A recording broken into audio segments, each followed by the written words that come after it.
Halo teman-teman, apa kabar hari ini? Semoga semuanya sehat ya. Perkenalkan, nama kakak Zara Almira. Kali ini kita akan belajar tentang struktur dan fungsi organ pada tubuh manusia. Coba kita pikirkan bersama, apa yang sebenarnya terjadi pada makanan setelah kita telan? Apakah makanan itu langsung berubah menjadi energi? Iya, benar. Tentu tidak.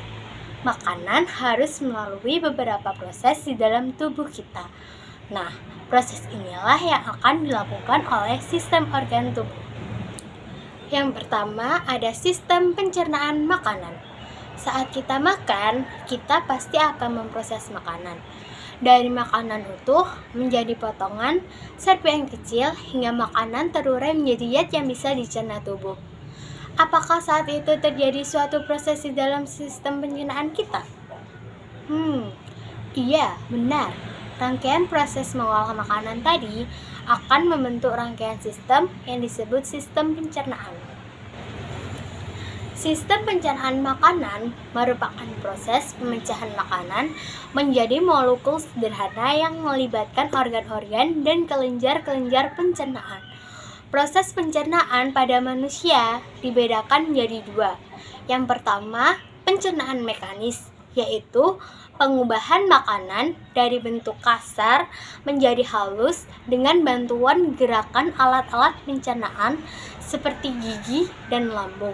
Yang kedua, pencernaan kimiawi, yaitu pelarutan makanan oleh enzim-enzim pencernaan mengubah makanan bermolekul besar menjadi kecil.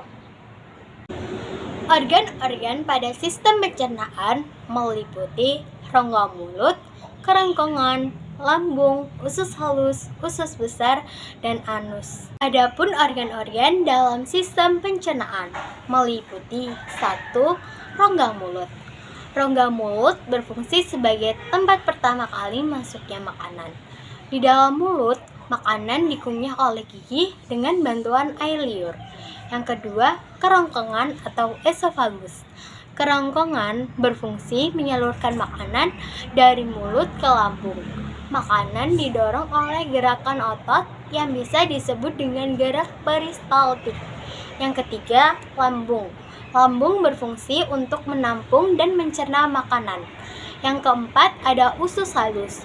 Usus halus berfungsi melanjutkan proses pencernaan dan menyerap zat gizi seperti karbohidrat, protein, lemak, vitamin, dan mineral. Yang kelima, usus besar.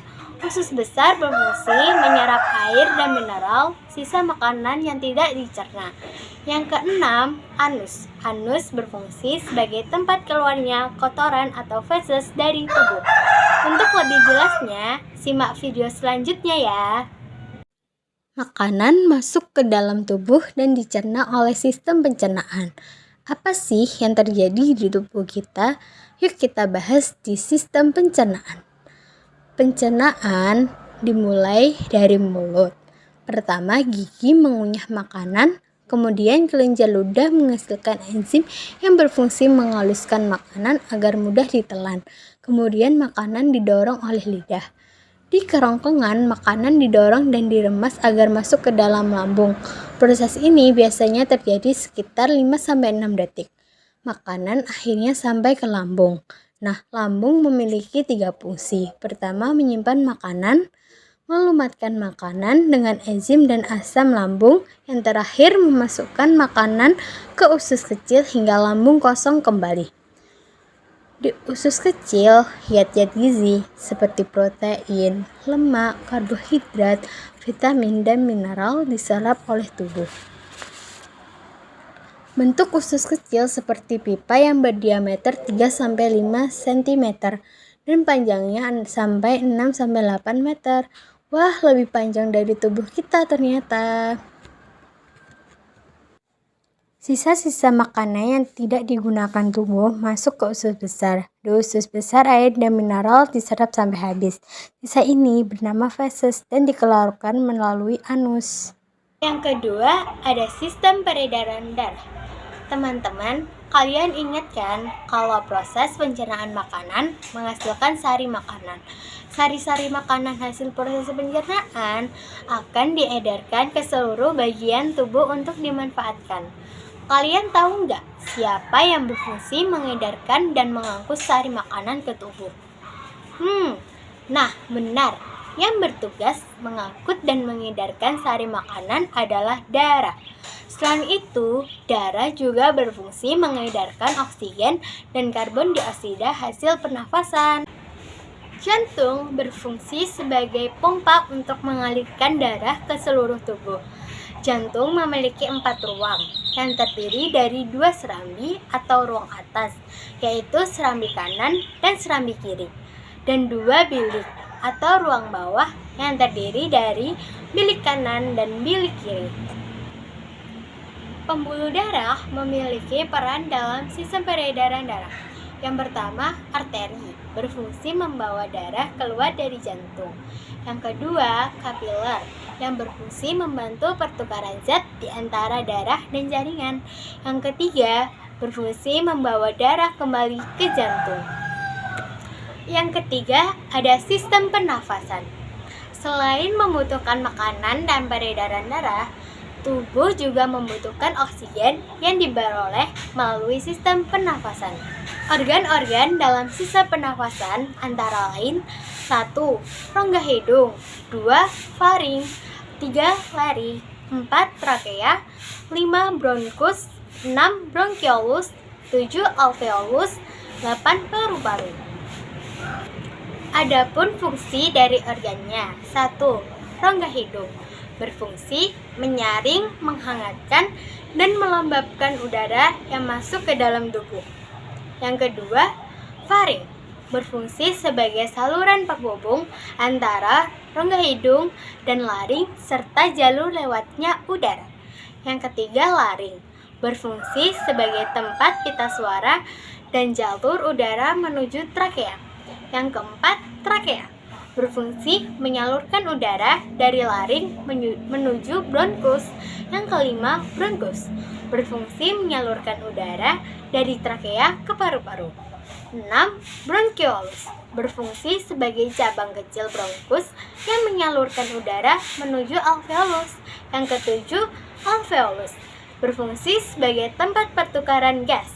Yang ke-8, paru-paru berfungsi sebagai organ utama pernafasan yang menjadi tempat berlangsungnya pertukaran gas melalui alveolus. Yang keempat, ada sistem ekskresi. Pernahkah kalian berpikir bagaimana tubuh kita membuang zat sisa yang tidak diperlukan?